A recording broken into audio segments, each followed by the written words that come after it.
ඉතින් සුබ දවසක් කියලා යාළුවෝ හැමෝම ගොඩක් ආදරෙන් පිළිගන්න අපේ රජයේ රැකියාපල YouTube channel එකට තවමත් ඔයගොල්ලන් channel එක subscribe කරලා නැත්නම් දැන් මම subscribe කරලා තියාගන්න. ඒ වගේම bell icon එකත් click කරලා තියාගන්න.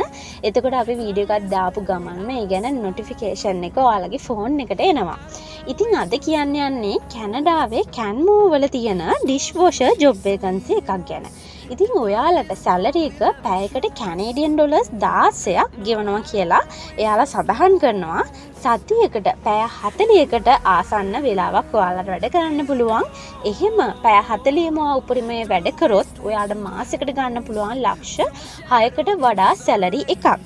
ඉතින් පර්මනන්ට් විදිහට තමයි ගන්න. ඉතින් පර්මනන්ට් ගන්නවා කියන එකත් ඕගොල්ලන්ට ලොකු ගොඩක් වැදගත්. මොකද වර්ක් පර්මිට් එකකින් කැනඩාවේ ඉන්නවා කියන්නේ අවුරුදු දෙකක් ඇද්දි ඔයාලට ඔයාගේ ෆැමිලි මෙම්බර්ස් ලව අනිවාර්යයෙන්ම අරගන්න පුළුවන්. ඉතින් ඊට කලින් උනත් ගන්න පුළුවන් ඔයාගේ කම්පැනි එකේ ඕනර්ගේ ඒ කියන්නේ අයිතිකරුගේ සපෝට් එක මත ඔයාලට පුළුවන් ඔයාගේ ෆැමිලි මෙම්බර්ස් ලවත් ඊට කලින් උනත් අරගන්න. ඉතින් පර්මනන්ට් විදිහට ඒ විදිහට ගන්නවා කියලා සඳහන් කරනවා. ලැන්ග්වේජ් එක භාෂාව ඉල්ලන්නේ ඉංග්‍රීසි භාෂාව. අධ්‍යාපනික සුදුසුකම් සහ පළපුරුද්දක් ඉල්ලන්නේ නැහැ. ඒ වගේම තමයි education qualifications no degree certificate or diploma කියලා කියනවා. experience එක will train කියලා තියෙන්නේ. කරන්න තියෙන්නේ ඉතින් dishwasher mats, carts and waste disposal units clean කරන්න තියෙනවා. එතකොට scope pots and pans, එතකොට glassware and flatware, places dishes in storage area.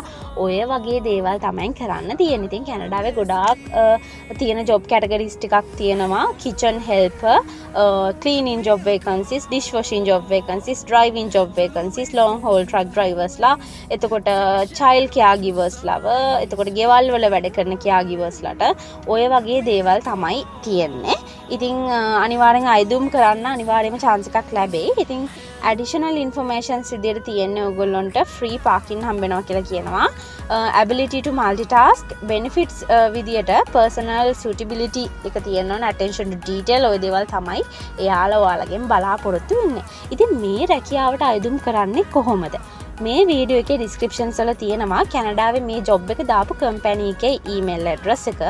ඔයාලා ලංකාවේ ජොබ් එකකට ඇප්ලයි කරනකොට දැන් ඉක්මන් එකේ එහෙම ගොඩාක් වෙලාවට තියෙන ඊමේල් කරන්නනේ. අපි කෝල් ගන්න දැන් ගොඩාක් ලංකාවේ අය පුරුදුලා තියෙන කෝල් අරගෙනම කතා කරන්න.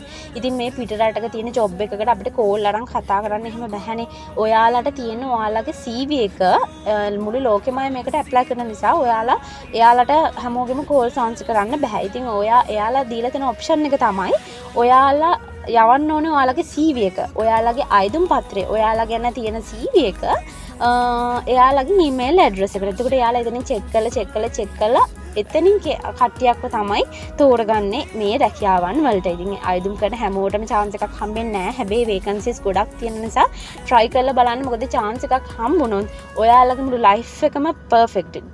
ආයේ කිසිම දෙයක් අහන්න දෙයක් නැහැ. කැනඩා වගේ රටකට ගියා කියන්නේ ඔයගොල්ලන් හැම දෙයකින්ම perfect වෙනවා.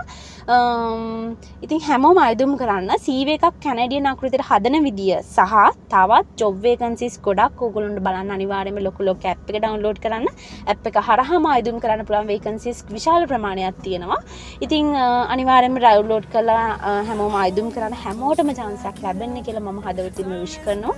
ඉතින් තවත් වීඩියෝ එකක් අරගෙන එන්නකම් ඔයාලා මේ වීඩියෝ එකට like කරන්න, යාළුවොත් එක්ක share කරන්න. තවත් වීඩියෝ එකකින් හම්බ වෙනකම් ඔයාලා හැමෝටම සුබ දවසක් කියලා ප්‍රාර්ථනා කරනවා.